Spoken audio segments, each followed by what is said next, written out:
ಹಣ ಹೇಗೆ ಮಾಡುವುದು ಎಂದು ಗೊತ್ತಿದ್ದರೆ ಸಾಕು. ಕೃಷಿಯಲ್ಲಿ ಏನಿದೆ ಲಾಭ?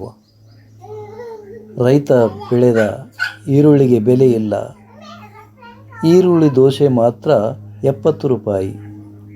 ಅದೇ ನೀರು, ಅದೇ ಪುಡಿ, ಈರುಳ್ಳಿದು ಚೂರು, ಅದೇ ಒಂದು ಇಡೀ ಉದ್ದಿನಬೇಳೆ, ಅದೇ ಅಕ್ಕಿ ಹಿಟ್ಟು ಸುಟ್ಟು ಕೊಟ್ಟ ಅಷ್ಟೇ.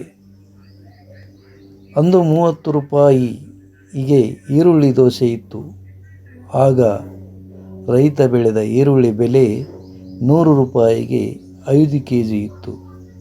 ಇಂದು ಈರುಳ್ಳಿ ದೋಸೆ 70 ರೂಪಾಯಿ, ಆದರೂ 100 ರೂಪಾಯಿಗೆ 5 ಕೆಜಿ ಈರುಳ್ಳಿ.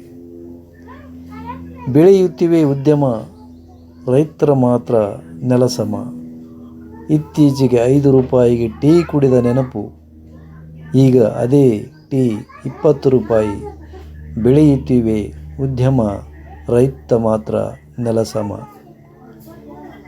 ಅಧಿಕಾರ ಹಿಡಿಯಲೇಬೇಕು ಎಂಬ ಅಮಲು ತನ್ನ ದುರಾಸೆಯ ನಾಲಿಗೆಯನ್ನೇ ಮಾರಿಕೊಳ್ಳುತ್ತಿದೆ. ಅಧಿಕಾರ ಹಿಡಿಯಲೇಬೇಕು ಎಂಬ ಅಮಲು ತನ್ನ ದುರಾಸೆಯ ನಾಲಿಗೆಯನ್ನೇ ಮಾರಿಕೊಳ್ಳುತ್ತಿದೆ. 3 ಬಿಟ್ಟವನು ನಾಡಿಗೆ ದೊಡ್ಡವನು. ರೈತನ ಗೋಳು ಕೇಳುವರ್ಯಾರು?